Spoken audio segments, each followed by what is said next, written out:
Gimana? Apa? Iklan. Oke. Penawarannya kalau orang saham kan penawarannya apa itu? Oke. Nah, teman-teman yang tadi itu kita break dulu tadi tentang garpu. Karena udah dari jam 11 kan, jam 10 kita sambil nunggu. Jadi ini udah ada beberapa teman yang tidak bisa ikut membarengi kita. Meaningful Touring namanya, dari Jakarta, Cirebon kita ngadakan seperti ini, kemudian kita ke Semarang, ke tempat Pak Pri GS itu, terus kita ngadakan seperti ini juga, terus ke Malang, ngadakan ini juga, terus ke Batu, ngadakan kayak gini juga, kemudian ke Sragen, ngadakan begini juga, nah sekarang terakhir di Solo. Nah, di Solo ini sesuai dengan, dan narasumbernya adalah alumni kita, inti makna, khususnya yang Leadership Inside Out. Jadi ini sekaligus teman-teman, kita karena Mbak Ellen May ini akan berangkat ke Surabaya jam 11 ya. Gak apa-apa kok, bisa mundur. Fleksibel. Di sini Surabaya berapa jam ya? 3 jam. 3 jam ya. 3 jam ya, pakai tol ya. Iya, iya. Nah, maka kita manfaatkan. Untuk udah sembuh. Oh, alhamdulillah, untung sudah sembuh karena beliau ini sempat kena flu. Karena nonton film apa itu? Nobar itu. Tentang kaitannya dengan investasi keuangan ya ternyata ya. Nah, Mbak Ellen May ini alumni LIO online kalau nggak salah ya? Online ya? APG juga, Assessing Personal Genius, itu 3 hari di Rotella. Jadi, ya, beliau ini kalau di dunia persahaman itu sudah legenda.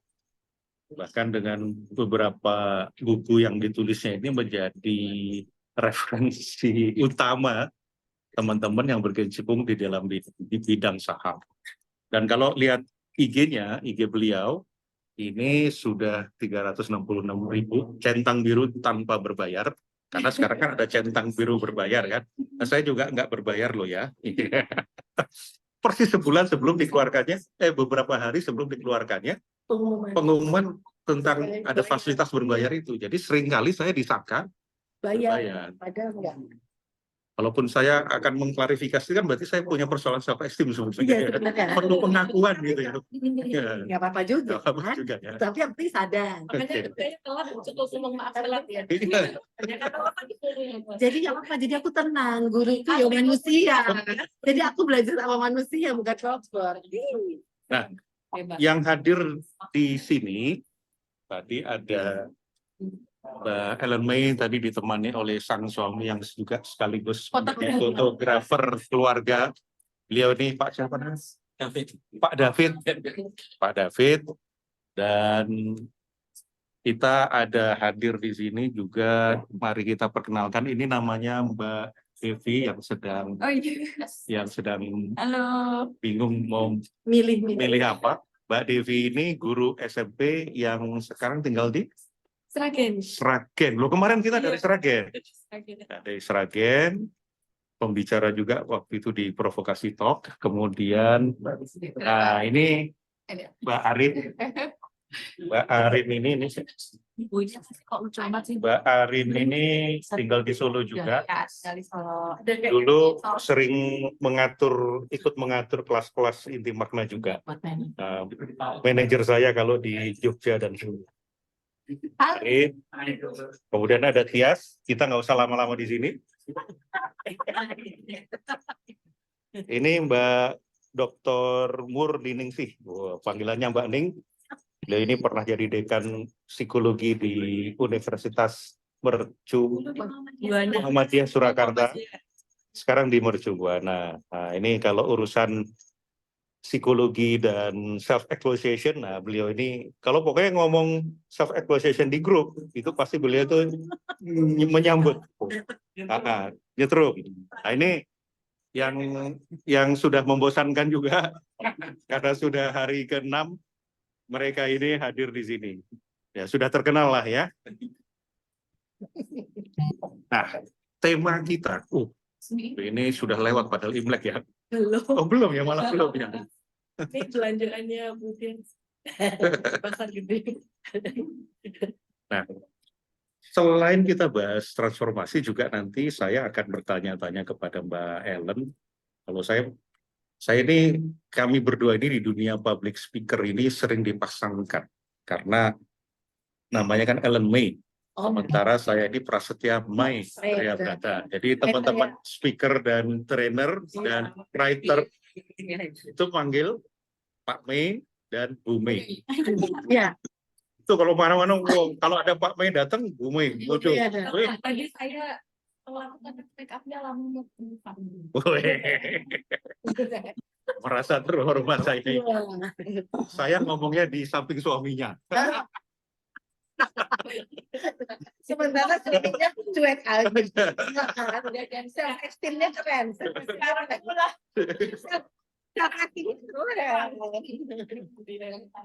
Nah, kita mulai dari ini. Jadi pembahasan kita ini kan tentang transformasi diri. Panggilannya Len biasanya. Len. Gitu. Len. Kita mau Bu May sama Pak May aja. Ya. Pak May ya. Pak May ya, sama Bu May ya. Ellen. Oh, Ellen aja. Nah, jadi gini. Ellen punya satu momen nggak? Di mana merasa itu ada satu transformasi diri yang besar dalam Ada suara itu ngomongnya kok jadi aneh nih. Mau kopi nggak Pak? Mesti nggak ya. Jadi nggak pernah apa-apa sih. anggap aja nggak ada.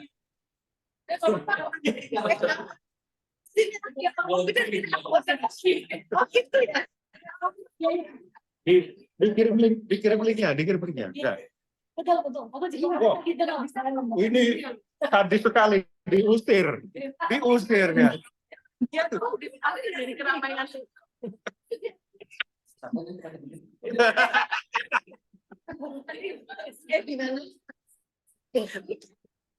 Oke. Terus seperti apa tadi? Jadi dalam hidup itu kan pasti ada sesuatu yang mengalami suatu keadaan di mana saya ingin berubah dari keadaan itu. Oh, saya ingin berubah dari keadaan. Ya. Ya waktu kita APG kan waktu itu. Oke. Waktu saya APG ketemu Pak Pras. Oke. Jadi agak-agak ADD gitu kalau disuruh duduk 3 hari diem gitu kan nggak mau tuh susah. Tapi ya akhirnya mau duduk gitu. Bukan ingin berubah dari mentransformasi lagi sih sebenarnya, transformasi kepengen terus bertransformasi sampai sekarang pun kepengen transformasi. Tapi 2022 waktu itu tuh kondisi benar-benar apa ya, mau nggak mau harus cari orang yang buat menolong karena kena panic attack. Oke, panic attack. Boleh cerita nggak panic attack itu maksudnya apa? Panik, bangun tidur pagi ketakutan, mata belum buka, begitu udah bangun udah takut deg-degan. Hari Minggu udah takut, besok mau Senin. Nah, pada saat hari udah takut, sehari itu mau jalan. Apa yang ada di dalam pikiran sehingga bikin takut? Nggak ada pikirannya, takut aja, takut mati, takut segala macam. Sehingga itu dipaksa banget buat transformasi yang benar-benar transformasi hidup, bukan sekedar transformasi kemajuan sukses aja. Dia mah udah bosen dengerin itu. Makanya tak ngopi sih. Ya, tapi saya paling chill gitu ya. Jadi kalau saya takut pagi hari itu, saya punya satu button di sini. Ini kayak ada anchor, ini kan NLP, neurosemantik dan semua ya. Ada anchor buttonnya di sini tuh kalau dipegang bisa langsung tenang gitu. Jadi suamiku, aku kalau bangun pagi saya waktu itu panic attack, langsung deg. Saya minta tangannya dipegang rumah. Nah, suami saya kan orangnya chill, santai aja kan. Ini nggak bisa ngomongin dia kan. Terus sebentar, untung anchornya itu kepala. Coba kalau uang naik ke atas juta itu, baru bikin tenang. Nah, ya itu lumayan itu boleh juga itu Pak. Kayak di Bekasi. Terus jadi dia nggak ini kan, kok nggak memuaskan ya ini. Terus akhirnya aku turun di bawah ada mertua.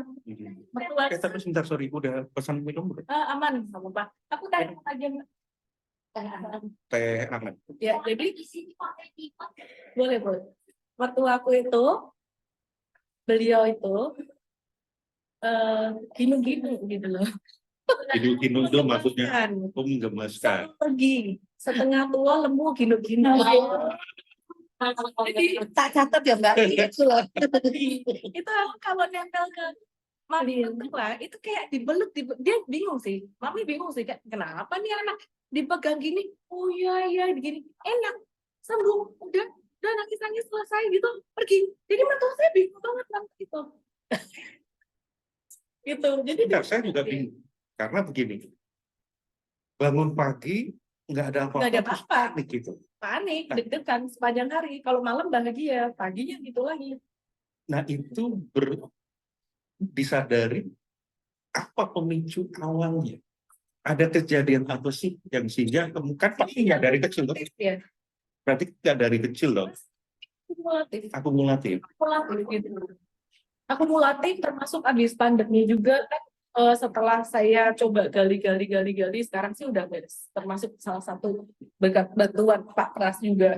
Sebentar, Ada gali-gali tadi itu salah satu judul lagunya Bang Haji. Gali-gali. Ada yang bersama, ada waktu itu dia jadi Pak Pras kan mencari ini kan, terus sama aku ada sama Rio juga dibantuin Rio buat Rio. Mas Rio itu di provokasi 1. Oh ya, Cesario. Dia bantuin aku. Terus ya sebenarnya tuh akumulatif gitu. Cuma mungkin di 2020 sampai 2021 akhir pandemi itu justru malah ada plus minusnya. Buat aku pandemi itu buat saya pribadi itu sangat nyaman sekali. Kerja dari rumah, terus kayak pokoknya hidupnya tuh ya mungkin hidupnya orang introvert sukanya gitu ya, merasa nyaman udah enak gitu loh. Terus takut keluar juga kan, banyak yang baru meninggal kayak gitu takut kan. Terus habis pandemi mulai kegiatan normal, nggak tahu gimana disuruh keluar takut, ketemu orang takut, ke mall takut. Ketemu Pak Pras nggak takut. Nah, ada apa itu? Sejak awal sudah dikasih kopi dan Indomie. Nah, benar. Pak Pras nggak takut, tapi nangis lagi sih. Benar. Aku saksi dan. Iya. Nah, jadi pemicunya itu adalah yang tadinya berada pada zona nyaman karena berada di rumah, kemudian menghadapi satu situasi yang mulai normal lagi, Mulai normal, sehingga takut mati. mati. Kayaknya karena itu terus ada banyak hal sih. Waktu itu sempat habis pandemi pindahin anak ke Jakarta. Sebenarnya ini cuma trigger, kayak cuma simptom gitu loh. Akarnya bukan itu. Pas waktu pandemi itu, habis pandemi saya pindahin anak sekolah di Jakarta untuk edukasi yang lebih baik. Nah, anak saya nggak mau. Dia minta sendiri sih. Setelah pindah, dan 2 anak, yang satunya nggak mau sekolah. Lah kan kita kan perjuangan udah berat banget ke Jakarta gitu. Nah akhirnya itu sempat terpikir juga, tapi sebenarnya akarnya bukan itu. Setelah digali sih sebenarnya makasih akarnya memang dari standar hidup kita di masa lalu. Jadi value-value yang terbentuk di masa lalu itu dan pengalaman hidup di masa lalu yang emosional. Semua value yang terbentuk. Itu yang pengalaman hidup yang emosional itu maksudnya gimana? Macam-macam, dari orang tua, dari bagaimana kita berteman dengan orang dan sebagainya. Contoh, kalau orang tua misalkan dulu orang tuanya bertekar gitu kan ya. Papa mamaku kan sering bertekar sampai bawa gunting lari-lari, ya kayak gitu. Itu kan buat anak cukup traumatis. Oke, jadi ada traumatik di sana ya? Ada banyak macam-macam. Macam lah sama teman juga. Ada yang pernah misalkan banyak lah. Jadi kayak kejadian-kejadian dari kecil yang dikumpulin ternyata tuh anak macam dan nggak pernah disadari. Itu kan yang termasuk yang cukup bisa disadari ya kejadian orang tua, teman. Tapi ada beberapa kejadian yang kita tuh nggak pernah sadar itu bikin trauma. Makasih Bu. Ya, buat Mei dulu. Ya, ini nanti kasih saya buat Bu Mei. Ya, jadi kejadian-kejadian yang ternyata emosional di masa lalu nggak pernah kita sadari dan nggak pernah kita terima, lepaskan gitu loh. Kayak di depan penghulu aja. Iya. Nggak Ada pernah. uti, ada uti. Ya, jadi kayak gitu. Ternyata dari situ saya baru sadar bahwa kalau kita ada satu kejadian yang emosional, saat ini ada kejadian yang emosional, itu penting banget buat langsung kita lepasin, let go, let go. Jadi kayak bagaimana kita let go tapi bukan memaksa diri untuk let go gitu loh. Oke. Contoh, jadi setelah anxiety itu saya terus mencoba untuk mempraktekkan ini, kan Pak Pras ada ajarin yang waktu itu mencari ini loh. Oh, dari hobi kamu apa? Hobi misalkan orang hobinya ada yang hobinya merokok. Dia tahu merokok nggak baik. Tapi kenapa merokok? Kan dicari terus kan kenapanya kan. Sampai ketemu kan akarnya apa kan. Kan kita juga waktu itu sempat praktek itu juga.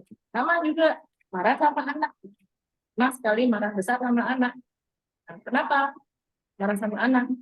Carilah akarnya. Kenapa terus. Ketemu loh, akarnya tuh menarik banget. Apa itu? Gara-gara waktu SMA, gara-gara saya nggak bisa masuk ke SMP favorit. Gitu. Jadi, waktu itu tuh terbentuk kayak sistem kasta pas masuk SMA. Teman itu tuh lulusan SMP favorit, yang ini bukan. Jadi kasta saya di bawah dia, gitu. Sampai saat itu, sistem kasta itu terbentuk, ternyata di dalam di dalam bawah sadar saya itu terbentuk sistem kasta yang melihat orang itu secara pendidikannya. Bahkan orang kaya sekalipun, kalau dia perilakunya bodoh dalam arti misalkan, nah katakanlah di dunia saya lah, bandar saham, nipu orang kayak gitu, itu buat saya tuh kastanya rendah. Saya akan memandang orang itu dengan sebelah mata gitu. Jadi ternyata sistem perkasaan itu yang membuat saya menjadi apa ya, sensitif dengan beberapa hal. Contohnya waktu itu anak saya ngambil HP, jadi HP-nya saya umpetin, dia ngambil atas tahun saya dan saya nggak tahu gitu loh. Jadi HP-nya saya sita, dia ambil. Ngambil HP, sebentar ya. Oh. Ini teman-teman, Mbak Ari dan Mas Is perlu segera kembali ke Jakarta karena ibunya akan Jadi di jalan Fi Amanillah. di bawah Dia dong di sana. ya. Iya. Ini. Nah ini di bawah. Kasi daw video yung tadi tangannya di video. Ya. Makasih ya.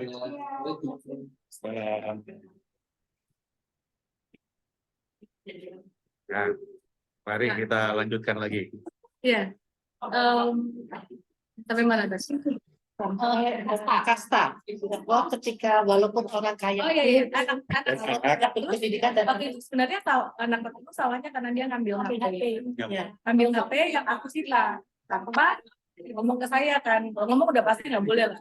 Waktu itu dia ada salah ya, nah saya ambil HP-nya buat detox dia. Gitu. Dia ambil, muarang saya parahnya tuh parah kayak bener-bener meledak ya. Saya tuh nggak pernah marah sama anak itu tuh kayak gitu. Nah, setelah saya cek, Bukan tantrum juga. namanya tantrum. Makanya, Namanya tantrum. Setelah saya cek, ya penyebabnya itu. Jadi penyebabnya tuh nggak mau sih anak itu kayak dia nanti kastanya jadi rendah, maunya dia belajar kayak gitu itu salah satu akarnya. Jadi yang tidak pernah saya sadari karena kejadian waktu sekolah itu juga nggak pernah dipikirin, sampai sekarang pun juga nggak pernah, kalau ditanya ya nggak apa-apa, tapi begitu memaksa diri buat mencari terus mengapa dan mengapa, itu ternyata keluar seperti itu. Nah, ini saya bahas dulu ya. Jadi teman-teman kalau tadi menyimak penjelasan Bu Mei, Ellen, Pak Mei. yang didengarkan oleh Pak Mei, maka ini menarik karena ada satu frame, governing frame, core frame, yang berasal dari yang ini merupakan persoalan self-esteem. Karena mengaitkan keberhargaan diri dengan status pendidikan, dengan perilaku tertentu. Nah, sehingga tanpa disadari itu membentuk satu frame yang diproyeksikan kepada perilaku orang lain. Sehingga ketika anaknya dikhawatirkan nanti akan berada pada kasta yang di bawah, nah, itu kemudian ada rule yang terganggu di sini kan. Nah, itulah yang menyebabkan akar dari penyumbang panic attack yang di kemudian hari terakumulasi. Itu sudah sembuh. Oh, itu malah sudah Itu sembuh. udah sembuh. Itu salah satu kejadian aja kalau saya pas emosi saya selalu mencoba untuk ini Oke. gitu. Jadi kalau panic attack-nya yang dulu kayak penyebabnya random banget. Oke. Tapi setelah digali panic attack tuh akarnya banyak. Saya bingung juga mau sebutin apa gitu karena intinya tuh semua banyak hal di masa lalu gitu. Dan bagaimana itu kemudian menjadi berubah menjadi sekarang bagaimana? Panic attack-nya udah nggak ada, Udah santai. udah lebih santai. Nah, bagaimana itu terjadi? Proses itu terjadi. Strateginya bagaimana membuat yang dari panic attack menjadi santai? Sebenarnya kalau ngomong strategi mungkin Pak Pras sama Rio lebih ngerti kali ya. Nah, ini pengalamannya. Pengalaman aku sih sebenarnya aku cuman ditanya mengapa, rasanya apa, dan dirilis, dilepasin gitu. Jadi ya dari situ saya pikir kayak apaan sih ini dilepasin masa iya bisa gitu loh. Terus kata dia apa namanya kata-kata atau perintah itu merupakan satu perintah buat billing sistem kita, katanya begitu Michael. Oh, ya. Ya benar nggak sih? Belief adalah perintah bagi itu. Oh iya, iya. Belief ada Bunyinya kata-kata. betul. Benar adalah kata-kata betul. Nah jadi ya udah perintahin aja rilis asal mau dirilis ya udah gitu sih. Ya prosesnya lumayan panjang dulu kan sampai psikosomatis, sampai mau makan aja nggak bisa itu terus habis itu mau banyak hal psikosomatis terus kalau mahnya kambuh ngefeknya kemana-mana tinnitus telinganya denging terus macem-macem sakit pinggang apa segala macem gitu. Saya bahas dulu. Jadi yang terjadi adalah ketika kita panik itu kan reaksi tubuh. Di sana ada perasaan. Jadi ada emotion. Tadi emotion, perilaku yang dinamakan panik, entah kemudian respon bodinya bagaimana, itu selalu berasal dari theater of mind. Di sana ada representasi dan juga ada frame. Selalu seperti itu. Frame lah yang membuat jadi panik, frame lah yang membuat jadi tenang. Karena tenang, panik, marah, jijik, emotion itu derivatif dari kognitif. Nah, maka di sini ada apa? Ada belief, ada konsep, ada memori, ada rule, ada knowledge. Maka ketika ini berubah, respon emosinya akan berubah. Nah, yang terjadi adalah apapun konsepnya yang membuat panik ini, sama Rio, ini kecanggihan dari teman kita Rio ya. Dia mengatakan apapun belief, apapun konsep yang ada dalam pikiran sekarang riliskan. Ketika kita membuat pikiran, maka balik ke psikologi dan psikologi Frisford, lose your mind and come to your senses. Nah, apapun main kita itu ketika dilepas kembali kepada panca indera kita, senses kita menjadi lebih tenang. Nah, tinggal setelah dari itu diisi dengan frame baru yang lebih menguatkan dan lebih memberdayakan. Nah, itu yang tampaknya dilakukan yang terjadi sama Ellen. Iya. Nah, kalau di neurosemantics, kita akan menelusuri apa frame-nya, supaya kalau sudah ketemu disadari frame-nya, ini bisa kita kelola supaya tidak muncul lagi. Tapi kelihatannya Mas Rio, karena dia juga trainer juga, dia mengambil satu shortcut. Apapun konsep yang ada di sini dibuang dulu. Dibuang dulu. Nah, ini masing-masing tentu punya konteks efektivitasnya sendiri, efikasinya sendiri. Nanti kita akan minta pendapat dari psikolog kita, ya, tentang melihat ini bagaimana. Nah, itu. Nah, sehingga ketika sekarang ini sudah dirilis, kemudian Ellen menguatkan frame ketika mendapatkan frame baru ketika APG ya. Apa yang penyumbang APG terhadap akhirnya menjadi lebih tenang sekarang? APG itu membantu saya Biar makin dekat. Kaget kan? APG itu membantu saya. Iya lupa, saya kaget ya muka saya sendiri. Untuk sampai takut dengan muka sendiri. Ada persoalan apa sekarang ini? Mari kita terapi. APG itu membantu saya untuk bisa memahami sebenarnya kemarin tuh waktu dirilis dari Mario tuh kayak gimana sih gitu. Salah satunya tuh sebenarnya yang aku pelajari di APG itu bertanya kenapa itu loh. Seni bertanya kenapa itu loh. Gitu. Dan ternyata kalau belajar tuh nggak perlu bicara. Ingat, belajar tidak perlu dicatat. Karena saya yakin catatan Anda setelah belajar ditutup. Jadi iya bukunya di mana sih juga udah nggak tahu. Diingat ya, serius diingat. Diingat. Jadi kalau nggak dicatat ya Ada baik. sesuatu yang berguna waktu itu pas diajarin tentang bertanya kenapanya itu yang sebenarnya paling penting banget. Yang apa sih diajarin cari matriks dulu. Oke, tapi gitu banyak. Jadi Betul, Pak. bisa cari apa maknanya. Hobinya apa? Makan. Apa itu penting? Mengapa penting? Mengapa Oke, penting? mengapa penting. Bagus sekali.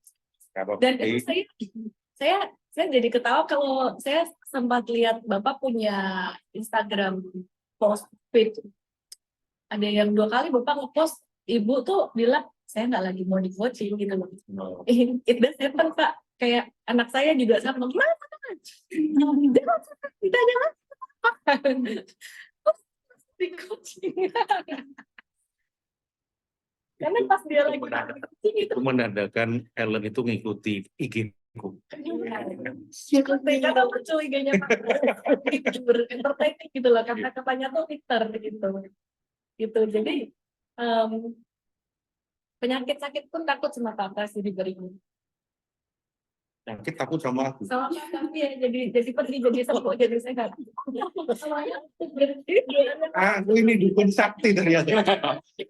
Dengan kata-kata itu masih kayak ngilu-ngilu di badan nih beneran kayak ntar kalau gue COVID gimana yang lain ya Pak takut nggak Pak? Enggak, ternyata penyakitnya yang takut sama Bapak. Ini reframing ini. Oh iya bagus dong. Iya. Bagus. Nah, tadi transformasi sederhana dalam hal panic attack menjadi tenang. Akhirnya tenang ini dikuatkan dengan sesuatu yang state yang diambil dari hobi yang penting. Kalau nggak salah seperti tadi. Atau bukan? Tenangnya kayak tiba-tiba ya tenang aja sendiri. Oke.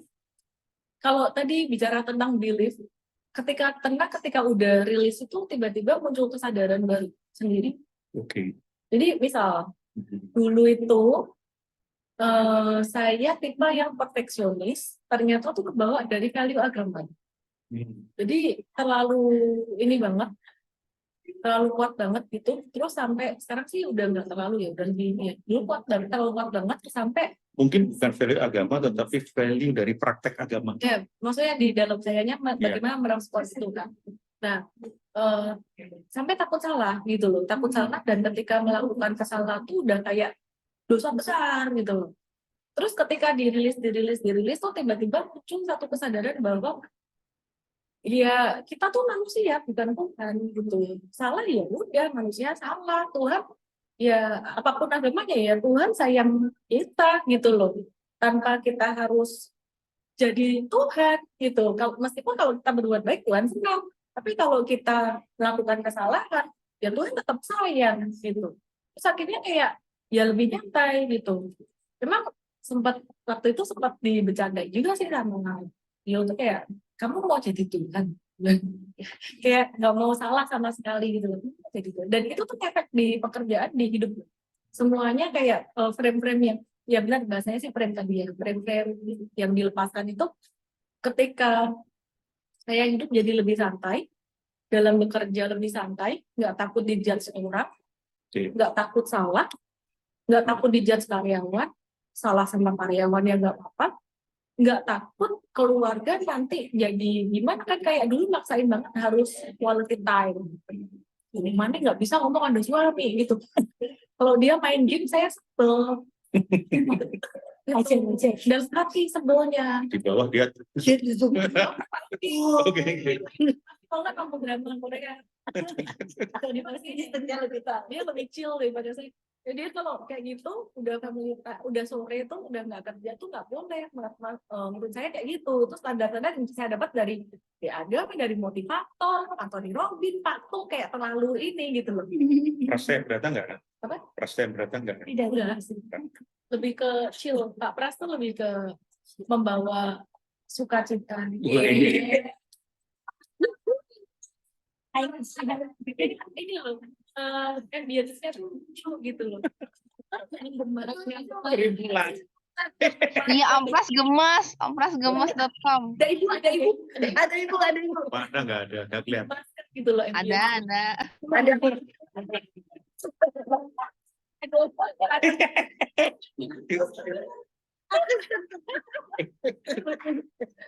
Nah, jadi waktu itu kayak namanya tuh kita harus hidup tuh harus balance time, family time harus ini. Maka harus saja sudah menunjukkan aturan Ya. menyaksakan.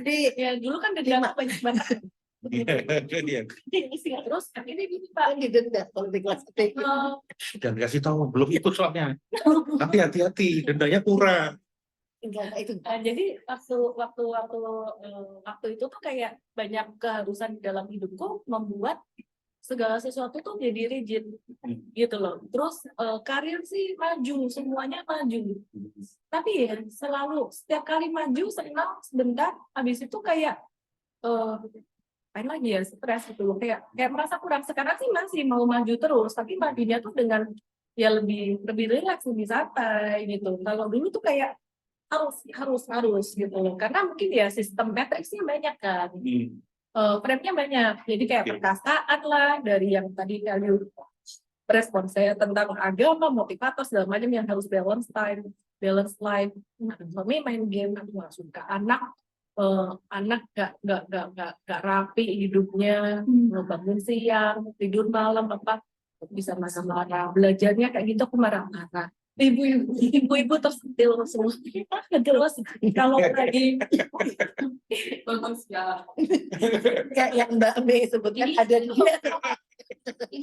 Terus anaknya terus apalagi ya kalau lagi sama keluarga terpikir pekerjaan, kalau lagi sama pekerjaan terpikir keluarga, sampai akhirnya yang tadi itu dilepasin pasti yang itu sendiri.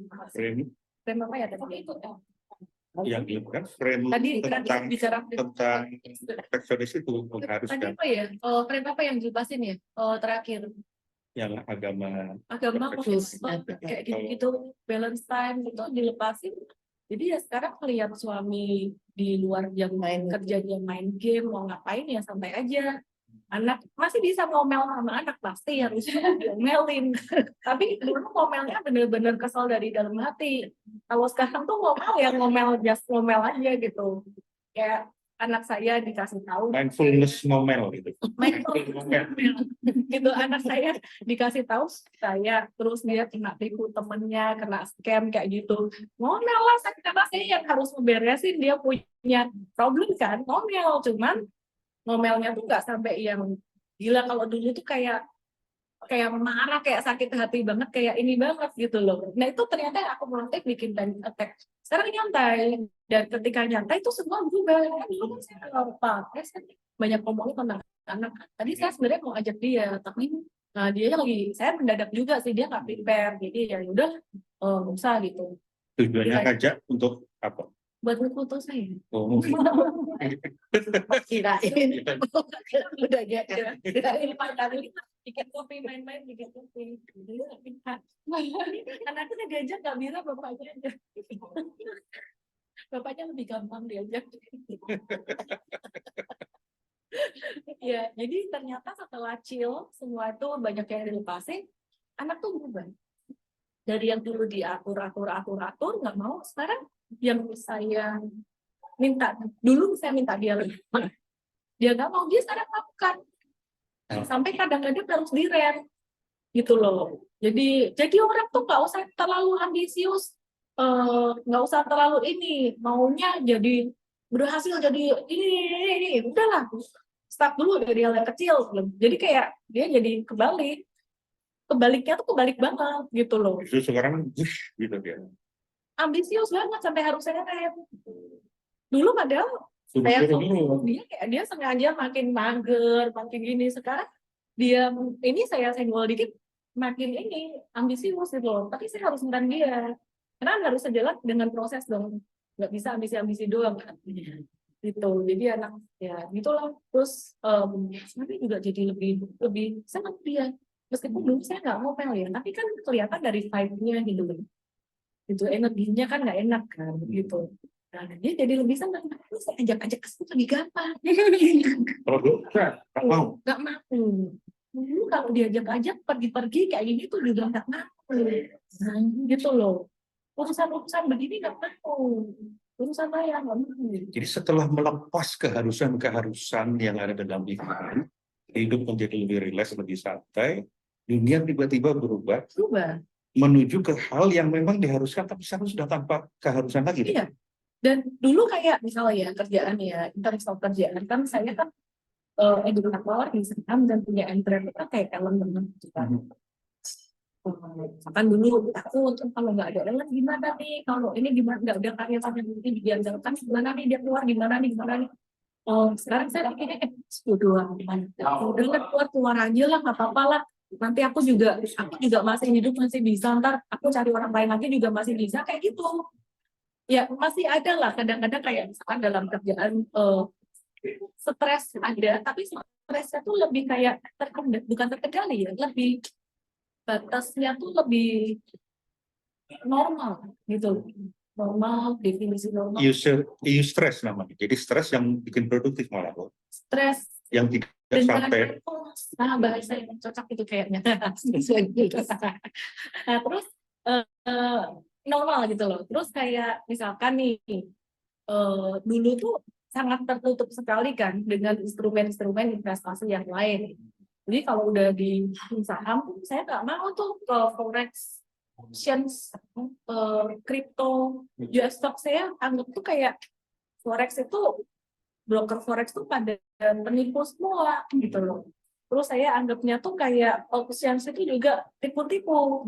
Tapi setelah saya pelajari, setelah saya mau open minded gitu loh, saya melihat options itu sebenarnya sistem untuk melindungi ini. Nah, ini singkat cerita aja. Nah, tapi yang dijual oleh para pengajar-pengajar tuh seringkali sistem option itu ada dua gitu loh. Yang dijual tuh sistem yang kedua yang berisiko. Padahal yang pertama tuh ada sistem covered sell tuh yang lebih mengamankan para investor di luar. Aku jadi pikir selama ini aku ngapain aja ya.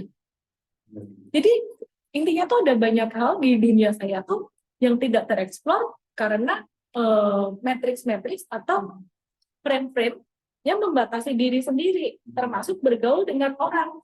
Dulu kayak gampang banget ngejudge orang. Ini orang tipe orang apa ya, norak nih, barbar nih. Dari cara ngomongnya nih, sukanya pamer-pamer harta. Saya nggak suka. Norak banget. Judgmental. Kan ada influencer yang pamer, sebulan saya dapat income segini. Lu norak amat sih gitu. Yang dapat di atas kamu segitu juga banyak gitu loh. Tapi nggak perlu juga ngomong kayak gitu. Jadi judgmental banget. Sekarang saya bisa melihat, oh ya marketnya dia emang begitu, maka dia perlu begitu. Sekarang jadi kayak bisa melihat lebih luas, lebih nyantai. Saya kalau misalkan dalam tanda kutip didefinisikan ada orang yang nggak suka menyerang. Definisi buat orang lain menyerang, saya nggak melihat itu menyerang karena aku bisa melihat sekarang orang ini punya frame yang berbeda. Jadi saya bisa menjelaskan dari kacamata atau frame-nya dia. Gitu. Itu sih. Yang lucu tuh sebenarnya kejadian ada satu. Habis dirilis, kan nyantai banget, chill gitu ya. Nah, pertama saya lagi di Singapura, habis ada satu tindakan kecil lah. Kasihlah obat sama dokter tuh benar-benar nggak sakit sama sekali. Tapi obat itu tuh kayak jadi orang yang excited. Mungkin itu rasanya orang drugs kali ya. Jadi kayak nge-hype. Nah, pulang dari hotel, saya Akan dikasih bandrek aja langsung baru bandrek loh padahal. Aku akan. cepat ya.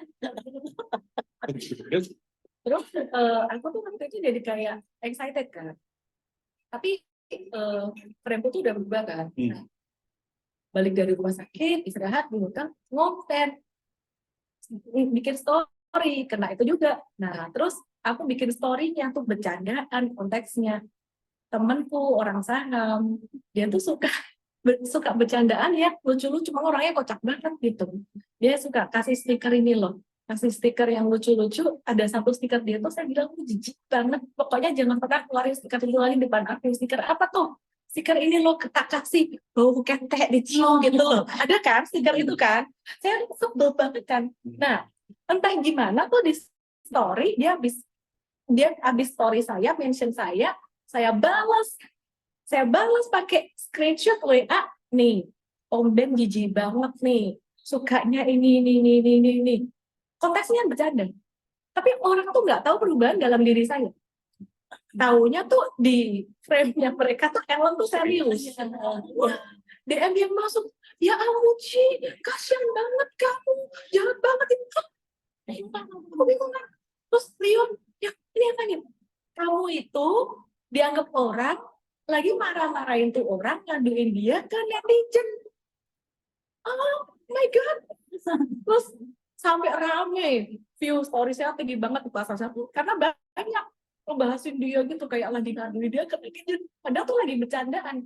Terus dia akhirnya Ini banyak terjadi di pilpres kita juga. iya. Bercanda tapi sudah di bawah ke 1000. Nah, terus akhirnya teman saya ada yang sahabat saya juga bilang gini, kalau ada masalah curhat sama saya. Terus aku minta maaf sama si teman saya si Ben, sorry ya, aku tuh bercanda loh. Lu aku kan ngerti kok kalau kamu bercanda. Aku yang bingung netizen ini pada begitu kayaknya gara-gara lu tuh terlalu serius sih Lon gitu. Kalau gue udah bisa bercanda. Nah, ini dari Sragen. Nah, ini. Aduh.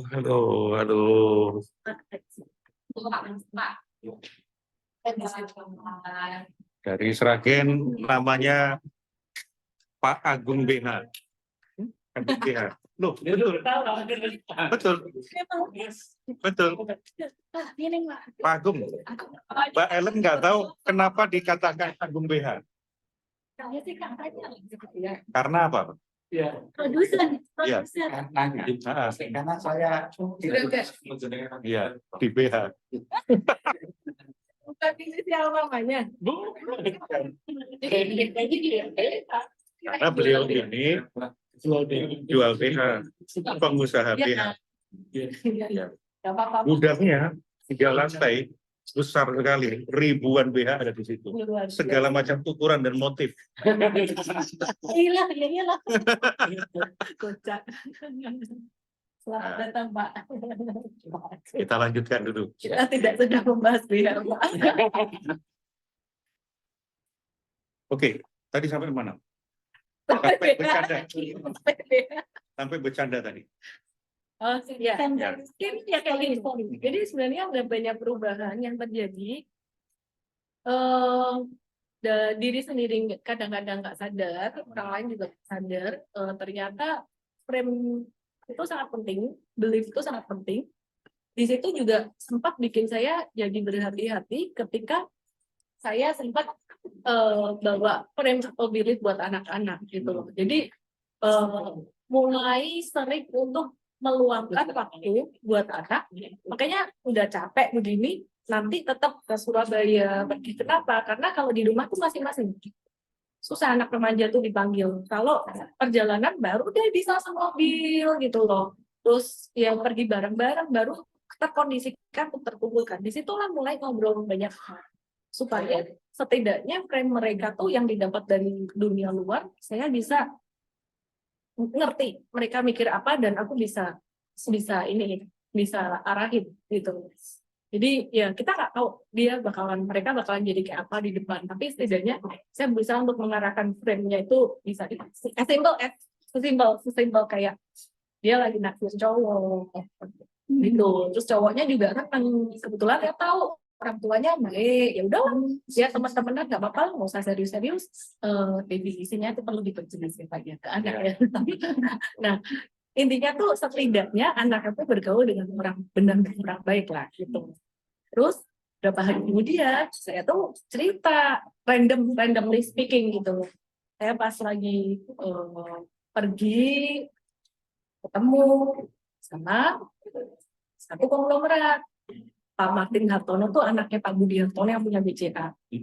Beliau tuh sangat humble sekali, yang pas saya nonton film 13 bulan di Jakarta, rilis pertama.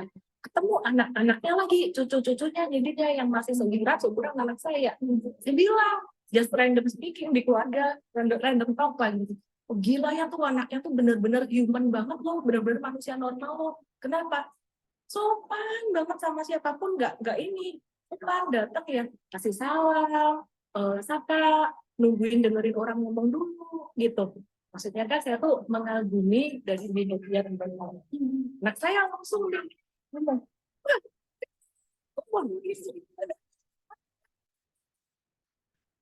geblak dong saya. Akhirnya saya coba kasih value itu dengan nggak boleh. Kamu nggak baik ya, itu nggak boleh. Gitu. Menilai laki-laki yang penting nomor satu nyambung. Dia baik sama kamu, keluarganya baik-baik, sudah cukup gitu loh. Kamu nggak perlu kayak gitu, itu nggak bagus. Nah dari situ value-nya itu yang coba ini masukin dari sambil main-main gitu. Ya, jadi aku mencoba lah supaya nggak jadi kayak saya dulu yang terlalu standarnya perfeksionisme atau tinggi gitu. Ya teman-teman, jadi cerita tentang apa yang diceritakan Mbak Mei tadi Pak, diceritakan Ellen ini, itu menguatkan bahwa the problem is not in the people, the problem is not in the behavior. Ya, Benar. dampaknya memang dari behavior, tetapi the core problem, akar problemnya always in the frame of mind. Benar. Begitu terjadi perubahan frame, maka transformasi apapun itu, situasi yang ingin kita ubah, itu diubah dengan perilaku. Perilaku diubah dengan state yang berubah. Karena nggak mungkin kita ngomong dengan jelas kalau state kita sedang panik, sedang marah misalnya kan. Tapi kita butuh state yang mendukung perilaku yang kita ingin lakukan supaya dampaknya kondisi berubah. Nah, state ini berasal dari kondisi duduk dan juga dari pikiran, dari mind, dari frame, dari representasi, dari theater of mind kita. Nah, tadi selama kurang lebih setengah jam lebih ya kita disuguhkan pengalaman nyata tentang bagaimana Ellen melakukan transformasi kepada dirinya. Tidak sebentar dan tidak mudah, tetapi ketika kita sudah tahu caranya, kita stick pada caranya, nah kita bisa bersabar dengan proses dan akhirnya yang terjadi, yang ketika sudah memahami betul diri, maka orang yang sudah pemahaman tentang dirinya itu lebih lengkap, maka itu akan terproyeksi keluar. Dia tidak lagi melihat, atau orang yang pengetahuannya lebih luas, dia akan melihat lebih banyak kebaikan pada orang lain.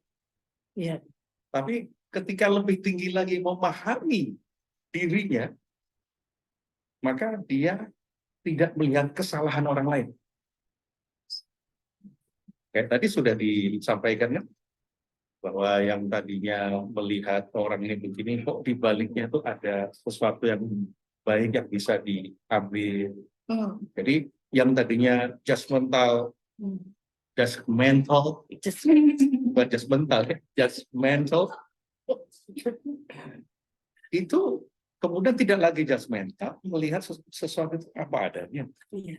Bukan melihat sesuatu kesalahan lagi, tapi ya begitu apa adanya dan membuat hidup menjadi tenang. Dengan ketenangan, akhirnya dunia berubah. Perilaku orang menjadi berubah karena apa? Merespon kita. Jadi perilaku orang terhadap kita, sebabnya adalah kita. Perilaku orang terhadap kita sebabnya ada kita. Meaning yang kita ambil sebabnya adalah kita. Sebabnya kita. Ya. Betul. Pak, saya tuh penasaran, Pak. Oh, Bapak tuh harusnya interview suami saya penasaran apa yang ada di kepala dia. makanya ikut kelas yang memampukan Ellen untuk mengetahui. Jangan saya yang mengetahui, Pak. Bapak aja yang mengetahui. Loh, memang itu suamiku. Gitu, Pak. Kenapa ya, Pak, orangnya? Nah, itu sesuatu, itu berita baik atau berita buruk? Bagus sih. Oh ya sudah, berarti kan tinggal bertanya, memodel. Iya, ya, seimbang ya. Nah, kita dengarkan bagaimana Mbak Ning sebagai yang ahli dalam psikologi ini melihat fenomena yang tadi diceritakan. Fenomena. Waduh, ini membahas, ini salam dulu buat gurunya. Jadi suami saya itu asistennya Ci Ellen nih. Iya, Mas Nanung Nurzula dulu asisten di ini apa? Saham ya. Oke, ini aku gitu ya. Alumni. Salam buat Iya. Pak Nanung. Iya. Jadi kebetulan. Nanti harus membahas gurunya gitu. Baik, tapi juga harus membahas juga bukan harus. Kurang sebaiknya saya akan jujur saja yang teringat dari apa yang pernah saya dapatkan di kelas Liu, karena saya baru ikut kelas Liu. Tapi yang berkesan adalah apa yang disampaikan Ci Ellen tadi terkait dengan pengalamannya. Itu yang saya ingat adalah diagram, bukan diagram, kalau saya memaknainya TFSB. Betul gitu ya Pak Pras ya? Thinking, feeling, speaking, and behaving. Jadi yang disampaikan barusan kan proses speakingnya Ci Ellen nih, gitu kan. Tapi di situ memuat thinking and feeling-nya, gitu kan. Thinking and feeling-nya. Jadi sebenarnya perubahan yang terjadi di proses perilaku adalah merubah thinking and feeling. Kalau di psikologi istilahnya adalah melakukan restrukturisasi kognitif, gitu. Jadi itu adalah pendekatan kognitif behavior terapi, gitu. Tapi sebenarnya intinya sama. Pernah yang kita pelajari bersama dari Michael Hall itu adalah metaterapi, sama sebenarnya thinking, feeling, speaking, and behaving. Sebenarnya thinkingnya itu juga memuat belief yang dimiliki ya, Pak Pras ya. Nah, belief itu ketika dimiliki dan kuat, jadi membuat proses berpikir atau frame-nya itu bisa jadi keliru, maka yang diperbaiki adalah proses di thinking atau framing-nya. Itu yang saya mudah kemudian saya ajarkan kepada teman-teman di psikologi adalah sebenarnya kalau ada kasus masalah pada klien, entah itu behavior-nya, itu asal mulanya dari mindset, betul kan? Thinking and feeling-nya. Contohnya gini, kan kita bisa merubah tuh pola pikir saya takut. Pikirnya kan akan terus-menerus sama takut. Tapi begitu pola pikirnya kemudian dirubah dari takut kemudian dirubah takut itu ngasih makna baik apa sih buat saya gitu ya. Kira-kira gitu itu jadi langsung berubah yang pikiran takut itu dimatikan, di-off-kan, kemudian diganti dengan jangan berlarut-larut sama takut atau kesedihan, diganti pikiran itu membuatku saya jadi merasa lebih baik apa kira-kira gitu. Itu berarti mengganti pikirannya misalnya jadi lebih baik, lebih berhati-hati, lebih berani misalnya gitu. Jadi semudah mematikan tombol diganti dengan hal yang sebaliknya. Jadi mengganti proses berpikir saja. Itu mempengaruhi ternyata proses pikir sama behavior. Gitu. Jadi sesederhana itu sebenarnya. Nah, hari ini sebenarnya saya ingin minta izinnya Pak Pras, guru saya gitu, bahwa saya ingin mengembangkan metaterapi gitu Pak. Panen mohon diizinkan ke Michael Hall juga, tapi ditambahkan transenden dan metaterapi. Karena ternyata sebenarnya tidak cukup hanya di meta saja, di di proses berpikir saja atau thinking and feeling, tapi ternyata klien itu ketika thinking and feelingnya itu terbatas sama self, sama dirinya sendiri mentok. Tapi begitu ada harapan sama Tuhan, ada sesuatu yang lebih kuat, itu lebih terbuka gitu, lebih enakan gitu. Misalnya takut sama pandemi COVID kira-kira gitu, tapi begitu misalnya ada sisi Tuhan pasti akan lindungi saya, Tuhan akan pasti tolong saya, itu ininya jadi lebih terbuka, lebih kuat. Jadi kalau Pak Pras kemarin terangkan thinking, feeling, speaking, and behaving, thinkingnya itu ada belief. Nah, di bagian belief itu kemudian dimodifikasi juga. Nah, itu sangat membantu. Jadi diagramnya itu kalau mungkin boleh dibalik begini, kan jadi lebih pas Pak Pras. Thinking, feeling, speaking, behaving di atasnya, belief-nya di atas gitu. Ke atas itu kan sama seperti piramidanya Maslow gitu ke atas. Itu transennya ke sana. Karena kalau transen pasti itu lebih semua orang agama manapun itu ada sisi transen. Itu dari saya. Ya. Akan kembalikan ke Pak Pras. Terima kasih. Wah, ini Mbak Ning melakukan proses pengembangan dari konsep-konsep yang diterima, dan memang begitulah cara kita belajar. Makanya saya kenapa tidak terlalu cocok dengan istilah ya kosongkan gelasmu, tetapi besarkan gelasmu. Karena apa? Karena kita sudah punya pengetahuan yang ketika kita besarkan gelas, justru pengetahuan baru yang meskipun awalnya mungkin bertentangan, itu biarkan bergejolak di dalam, dan akhirnya nanti akan muncul satu pemikiran baru yang lebih berguna pada konteksnya. Nah, dan transenden itu memang manusia itu makhluk transenden. Karena jadi manusia itu makhluk spiritual. Karena apa? Karena hanya manusia dia akan bertanya, ingin tahu, berpikir tentang pikiran. Terus mulai dari ini jam berapa, habis ini mau ngapain, makan apa, aku mau ngapain, masa depanku kayak gimana, aku siapa, aku dari mana, aku mau kemana. Nah, akhirnya pertanyaan itu yang meninggi namanya pertanyaan transendental, pertanyaan eksistensial. Nah, karena manusia pada dasarnya selalu bertanya, maka dia butuh jawaban. Ketika di sebelah sini nggak ketemu jawaban, akhirnya dia menggunakan agama untuk menemukan jawaban itu. Jadi betul Mbak Ning, ketika seseorang itu pada level berpikir yang sampai dengan berpikir apalah itu, metaforik, berpikir konsep, tapi begitu memasukkan unsur konsep-konsep transendental, keyakinan, keimanan, logika iman. Logika iman itu kan melengkapi panca indera, nalar, dan intuisi. Makanya menemukan kebenaran itu jangan loncat. Oh, ini semua atas kehendak Allah Subhanahu wa Ta'ala. Ya iya, selesai gitu. Tapi cek dulu apa yang telah kita gunakan di sini kan. Panca indera untuk mengetahui, tapi karena panca indera terbatas kan dia butuh logika. Anak di dalam ini, di rumah ini mesti ada bayi.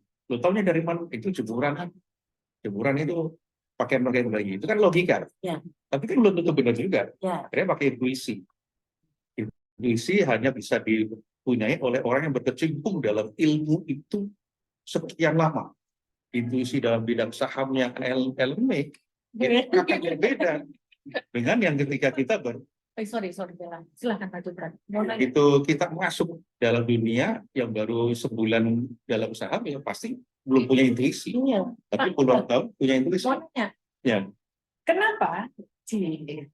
Saya bisa ada intuisi orang. Oke. Gimana ngajarin itu ke orang lain? Jadi misalkan ketika lagi rekrutmen. Saya lagi rekrutmen. Tapi kalau Agung BH langsung tahu ini ukuran berapa. Ini baru lihat.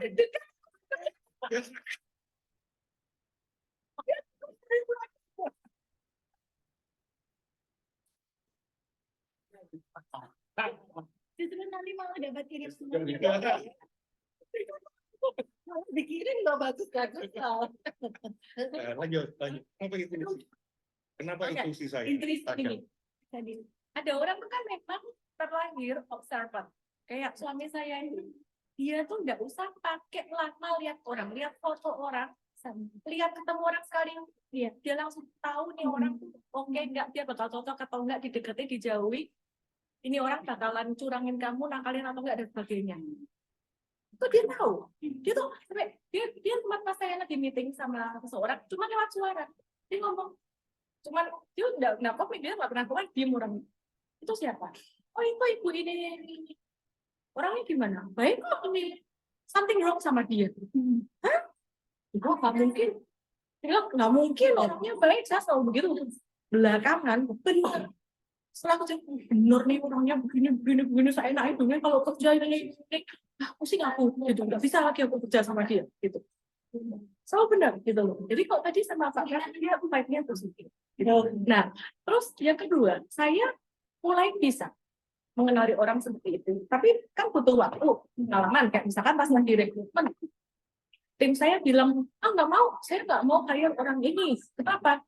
Nggak, kurang skillnya gini. Kasih tahu ya, skillnya dia memang kurang. Tapi orang ini bagus, dia mau belajar. Ambil. Ini orang ini yang ini berani. Dia bisa ngimbangin kamu di sini. Enggak, Miss, nanti dia jadi terlalu dominan. Ini tuh skillnya beda. Ambil, ambil. Dan ternyata benar. Jadi yang seperti itu. Ya, misalkan 5 ya, misalkan salah satu kayak gitu. Pertanyaan saya adalah, kayak gitu tuh bisa diajarkan atau enggak sih Kak, intuisi itu? Saya pengen kayak misalkan tim saya tuh mereka bisa juga membaca orang tanpa harus melihat semua data dan fakta gitu loh. Melihat orang komunikasi bicara aja tuh langsung bisa ngerti gitu loh. Saya ketemu Bu Tias pertama saya sudah tahu ini ibunya orangnya baik, berarti lembut.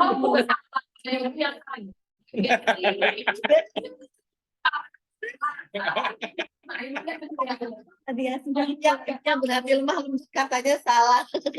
Berarti saya berfans. Tidak-tidakkan. Pasti Bu Tias balik-balik. Itu asli. Pasti dia. Di asli. Yang mana? Yang dia memang pasti yang lembut. Oh ini ya. Dia asli ya. Pasti ya. Kalau itu yang Korean itu loh. kalau asli yang menyamai anaknya Mbak Ellen yang itu yang saya itu tadi hidup satu yang zaman dulu. Ya kayak gitu, gimana mengajarkan orang menulis itu? Pertama, kalau intuisi kan mengajarkan kemampuan intuisi kita. Artinya karena intuisi itu kan unconsciousness di bawah sadar kita perlu naikkan dalam kesadaran.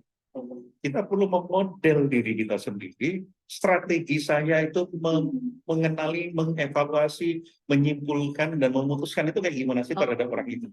Dibetakan. Nah, itu bisa dibantu dengan modeler, bisa juga kalau kita sudah punya ilmunya di neurosemantics practitioner ya, dan master practitioner, masuk Pak Eko. Maka kita bisa melakukan modeling kepada diri kita sendiri. Kan ya Pak ya. Kadang tuh susah menjelaskan, saya cuma melihat dari behavior. Jadi Makanya, Zoom harus on cam, meeting Zoom sama harus on cam. Ketemu orang in person lebih baik. Melihat dia dari tone ngomongnya aja, saya udah tahu ini orangnya gimana. Melihat dari pandangan matanya, gerak dia, cara dia melihat kita tuh udah kelihatan. Tapi ini. nggak bisa lihat ini. Ini barusan, ketika sudah tone ngomong seperti itu tuh, apa yang dalam pikiran? Nah, tone-nya kayak gimana sih? Nah, kita ukur. Tone yang seperti itu, volume seperti itu, irama seperti itu, ini dalam pengalaman hidup saya, ini adalah ini. Kita catat dulu. Kemudian ini adalah ini. Ini baru dari tone loh, belum penglihatan. Sudah Belum ada perilaku. kita les nih sama Bapak. Nah, itu tahu lebih bagus. Itu udah, Itu lebih cocok. ya itu,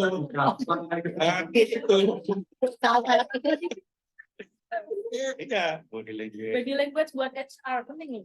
Ya, dan baca wajah. Baca wajah benar. Itu membaca wajah benar. Kayak dari Ada kelasnya kita. serius kelas emang. Melihat orang dari pandangan mata sendiri saya bisa tahu, Hmm. oh ibu gitu. Kayak saya lagi meeting sama tim saya ya, saya lihat muka pakai masker, diem-diem gitu. Terus kamu ada pertanyaannya? Yes. Kamu udah kamu lagi takut ya? Iya. Kok bisa tahu? Ya, tahu. Kan saya kenal dia juga dan ngerti loh mukanya gimana. Ya, dia. Dan proses pembentukan intuisi itu bertahun-tahun karena tanpa disadari prefrontal cortex kita ini sebenarnya membaca dan mengidentifikasikan pattern. Oh gitu. Iya, maka ketika dalam hal tertentu misalnya saya memang interestnya memperhatikan orang, maka secara tanpa kita sadari sebenarnya kita sedang menangkap pattern dia. Kalau itu gini, ini gini, kemudian kita buktikan sendiri di keseharian kan. Ya, akhirnya menjadi tacit knowledge istilahnya, pengetahuan yang memang terbentuk di diri kita yang kita tidak sadari. Ya kalau mau diajarkan kita belum mengangkatnya ke alam sadar dulu. Iya betul. Dilogikkan. Kalau langsung diajari itu nggak bisa. Nah, orang itu pun itu juga perlu ada di wilayah itu karena namanya intuisi, intuition. Kalau kita sekolah kan bayar tuition fee ya. Tuition itu artinya knowledge, sekolah. Iya, Jadi hanya orang yang knowledge-nya di situ didalami itu yang kemudian muncul intuisi. Kalau nggak ada di situ nggak punya intuisi, Iya. maka hanya bisa diajarkan kepada orang yang juga mendalami soal yang sama. Istilahnya ini kan menurunkan ilmu kepada murid.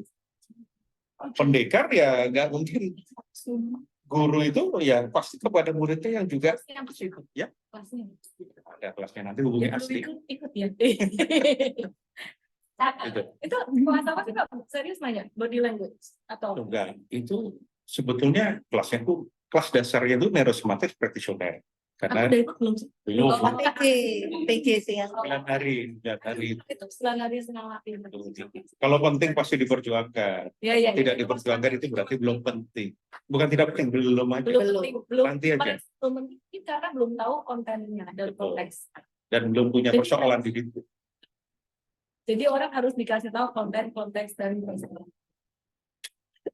Itu cara jualan yang paling elegan. Jadi bukan cuma ngumbar bonus doang. Oh, wah, itu terlalu remeh itu. Ini kurang tinggi ya. Itu hanya micin, Iya betul. bukan nutrisinya, bukan gizi. Gitu? Jadi persediaan berantem bukan motivator. Oh, bukan. Tahu aja.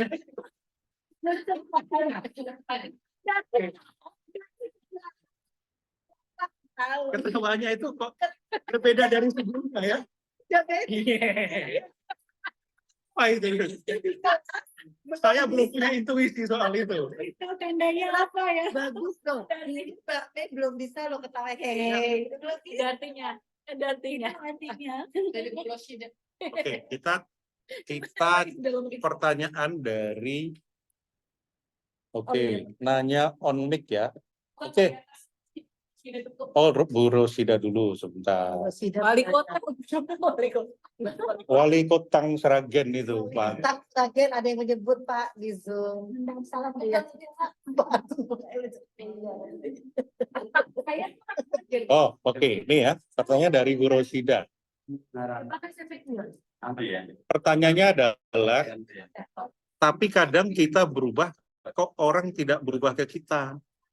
Apa baiknya kita menghindar karena namanya tidak suka ke kita, masa mau dipaksa, mau sudah berubah jadi baik, kayaknya frame dia ke kita tetap jelek. Mohon dijawab pertanyaan saya ya Pak. Nah, berarti yang menjawab siapa? Menjawab. Bapak. Mohon dijawab. Oh, dijawab berarti ya saya. Pak. Oke. Ya kan? Jadi pertanyaannya, kalau kita udah berubah, kok orang lain belum tentu berubah? Ya, kita berubah, orang lain nggak berubah. Iya. Tapi pandangan gini. Ketika saya berubah, jadi orang lain. Ya itu. Coba ya. Nah, ini. Gimana? Nah. Ya begitu aja Pak, miring aja Pak. Nah, nih, Tapi kadang kita berubah ke orang lain tidak berubah ke kita. Baiknya kita Apa baiknya kita menghindar karena namanya tidak suka ke kita kan masa mau dipaksa. Mau sudah berubah jadi baik, kayaknya frame dia ke kita tetap jelek. Maksudnya frame-nya dia tentang kita itu jelek. Nah, oke. Berarti ada konteks orang lainnya siapa dulu. Sebenarnya ya, ketika frame kita berubah, orang lain tidak pernah berubah. Orang lain nggak pernah berubah. Tapi cara kita memandang orang ini yang berubah. Itu loh. Aku sebelum itu NSX. Tidak ada masalah itu. Karena kita memandang mereka berubah gitu loh. Dari yang tadinya Kok berubahnya tuh bentuknya kayak Sinda gitu. dari yang tadinya mungkin kalau menyebalkan nggak kesini lah. Menyebalkan gitu loh. Jadi mungkin biasa aja buat kita gitu. Kalau misalkan orang ini masih menyebalkan, berarti frame kita ke dia ya masih sama. Atau mungkin frame kita berubah, orang ini jadi lebih menyebalkan. Bisa jadi. Frame-nya berubah kemana? Orang ini bisa berubah jadi lebih menyebalkan gitu loh. Sebenarnya pandangan kita ke orang lain hasil dari kumpulan frame di diri kita sendiri. Orang itu nggak akan pernah berubah. Suami saya masih main game, tapi saya nggak sebulan. Anak saya masih bangun siang, tapi dia berubah karena dia mau berubah sendiri. Frame dia yang berubah gitu. Dia bingung kok mama kok nggak marah lagi sih. Terus frame dia berubah. Ya udah, dia berubah karena frame dia berubah sendiri. Jadi Mbak Rosi, bahwa kita mempertanyakan kenapa orang lain nggak berubah sementara kita berubah, itu sendiri sebuah frame kita sendiri. Iya, itu frame sendiri. Nah, kalau aturan ini dilepaskan, ya sudah, aku berubah karena tujuanku berubah ini penting bagiku. Mau orang lain berubah enggak, itu udah responsible for-nya orang itu. Nah, ingat, bedakan antara responsible for dan responsible to. Kita hanya bertanggung jawab atas pikiran, perasaan, ucapan, tindakan kita sendiri. Orang lain bertanggung jawab atas pikiran, perasaan, orang tindakannya sendiri. Frame dan emosinya sendiri. Pak Pras ini berubah loh di depan saya. Tadinya apa, sekarang apa? Dulu tuh sebenarnya lucu, Sri Mulat. Itu sering mulai. Lo dulu sekarang apa dulu sih melihatnya? Sekarang lucu dan pintar.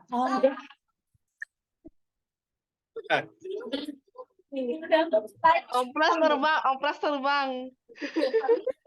Sekarang lucu dan pintar. Lucu, pintar dan bijaksana. Ini udah makin banyak nih.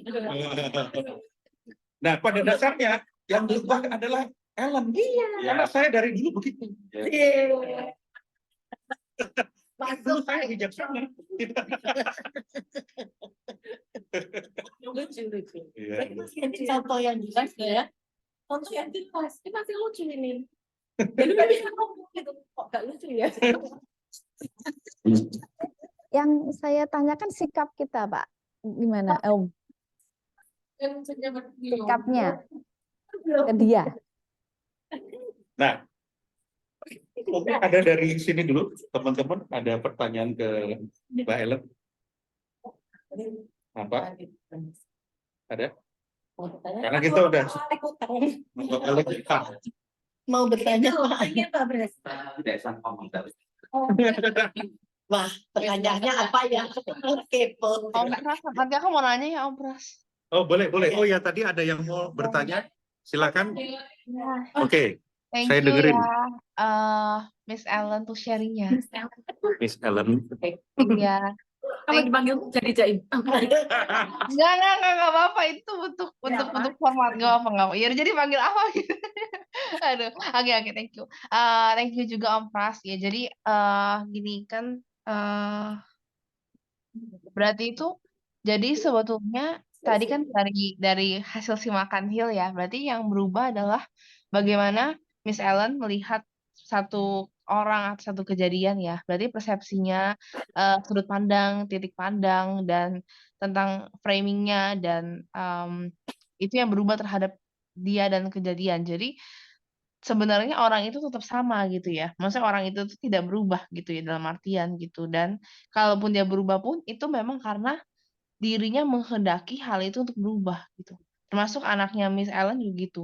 Kalau karena memang dia pertama nih tergugah dengan mungkin anak Miss Ellen atau suami Miss Ellen tergugah nih dengan perbuatan dari Miss Ellen yang berubah gitu, sikap Miss Ellen yang berubah, mungkin cara ngomong lebih halus, mungkin lebih biasanya kan, oh kamu harus nih kan bisa emak-emak ya tadi Miss Ellen bilang, oh harus begini nih anaknya nih, kalau nggak begini kamu artinya begini, jadi menjudge gitu kan. Nah itu yang membuat jadi sebenarnya pengaruh ke relationship buildingnya gitu dan pengaruh ke dianya juga cara sikap ke kita. Jadi dengan merubah itu dan rupanya dunia jadi berubah gitu. Asik.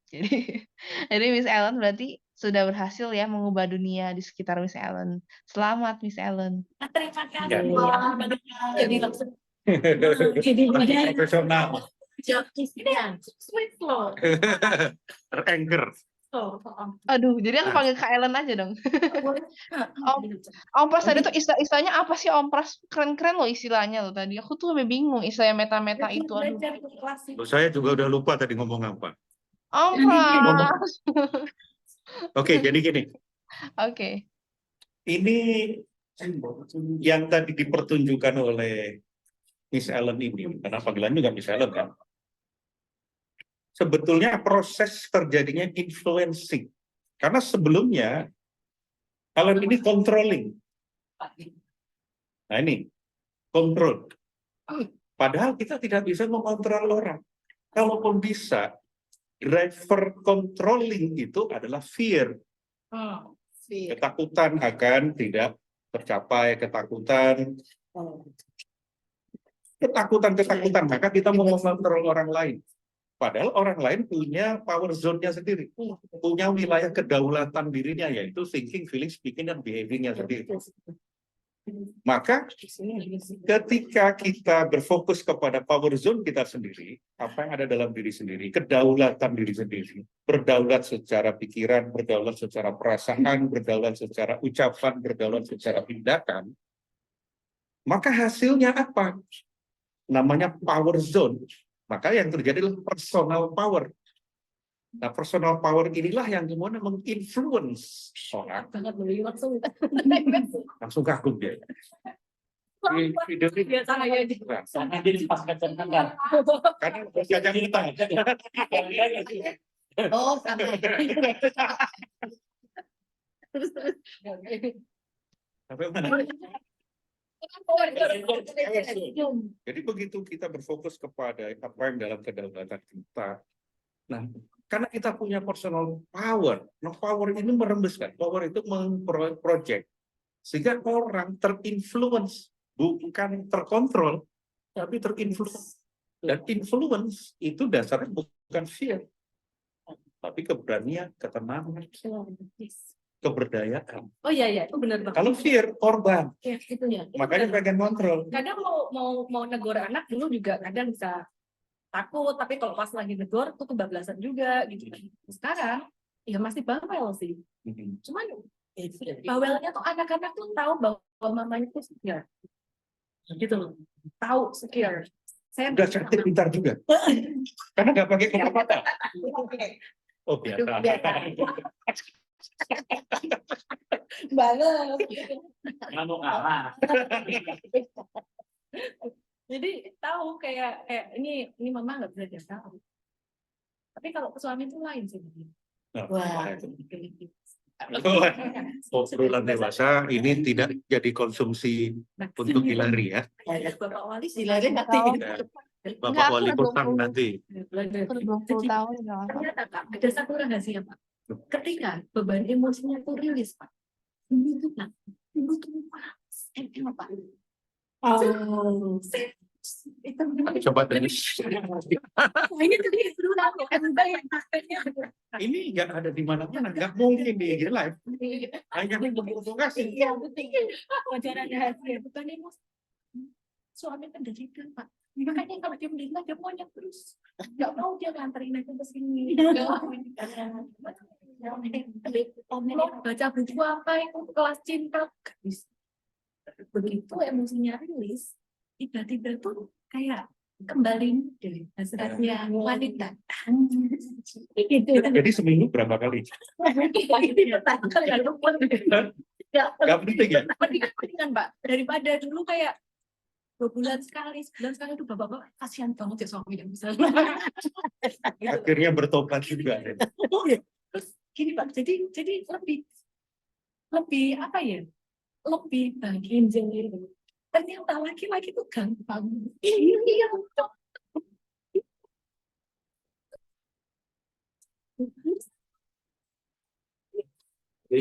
Ya, Oh, apa yang kelihatannya ada harapan ya? Bukan. ibu ada kan, ibu ada kan. Ini Oh, Tik. Ibu ada kan? ada. Tapi kan ini bukan persoalan kita. Ini persoalan apa yang nanti ya? Iya benar. Gak bener kali ya. Persoalan mama-mama, oma. Berarti banyak emosi yang perlu dirilis. Oh bukan, persoalan apa nih? Takutnya Pak, ini emosinya om apa yang ini? Oh, tenang kalau itu. Ternyata apa Pak, laki-laki kan lebih gampang daripada anak perempuan. Gitu itu Pak, langsung baik banget. Mau makan apa? Hidupin malu-malu. Jadi kalau udah, Pak, aku lapar. Adanya kurang. Iya. Gitu ya. Itu hanya kurang. Tinggal tidur. Tinggal tidur. Aku juga belajar. Hah? Aku juga belajar. Itu semua dari beban itu. Kalau kita setelah capek kebanyakan internet sadar, Iya. jadi males. Jadi mau kayak gak ada kepingin apa gitu nggak sama sekali nggak ada. Gitu loh. Itu keren banget. Aku terima kasih sama guru-gurunya Pak Pras sama Rio. Aku juga terima kasih banget sih. Gitu. Jadi intinya sih kalau dibilang transformasi segala macam dalam hidup dan semuanya sekarang tuh ya orang ya. Aku juga pasti masih lah mengalami banyak hal. Tak kuncinya tuh sebenarnya cuma satu sih. Jangan putus asa. Wih, motivator banget. Jangan putus asa. Selalu ada Cari solusi. Selalu ada solusi. Karena kalau kita putus asa berhenti, nggak dapat solusi. Iya. Nah, kalau cari solusi bisa dapat solusi. Tapi kadang-kadang Pak, ibu psikolog pasti tahu nih. Bapak juga kasih tahu. Orang tuh kadang nggak mencari solusi karena homeostasis. Nyaman dengan problem dirinya. Gitu. Nggak sebenarnya. Ini sudah waktunya. Jamnya balik. Tapi Mbak Ellen, kan aku sekelas sama Mbak Ellen. Mbak Ellen sekarang tuh santai banget, relax. Aslinya begini Bu, sebelum kita. Iya. Sebelum Tapi asli sebelum yang ketika panic attack. Ketika di kelas yang kita baru bersama 3 hari itu, Mbak Ellen tuh ketawa, tapi ketawanya tuh masih ada tegang. Oh gitu. Ada tegangnya, ada insecure. Sekarang tuh Lebih karena lebih lepas. lebih lepas, Mas. Ya. Karena kan ada transformasi dan Pak Nai. Ada Pak Ame. Kita ini hanya memfasilitasi. Sakit penyakit Mei.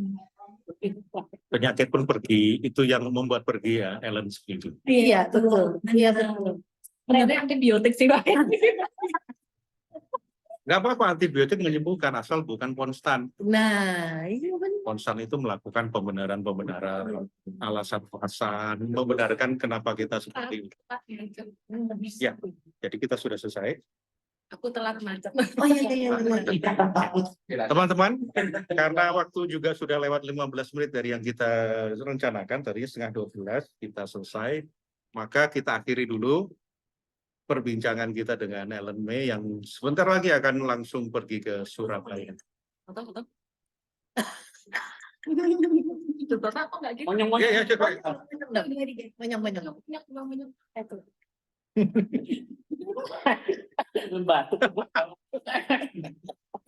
Terima kasih.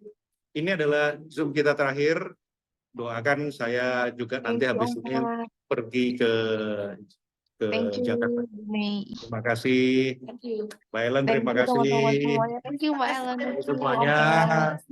Terima kasih. I love you all. Berkat terlibat. Makasih, hati-hati di Have a nice jalan, day. kembali ke Hati-hati di Jakarta. jalan. Waalaikumsalam. Dah, Kita see doakan you. Ellen juga perjalanan lancar ke Surabaya ya. Lancar, Amin, sehat, amin, amin. sukses lagi ya. Oke, langsung. Yuk, tidur lagi yuk kita. Oke. Terima kasih. Izin. Thank you for sharing, Mbak Ellen. Thank you Om Cie yang udah di Makasih mobil, ya. yang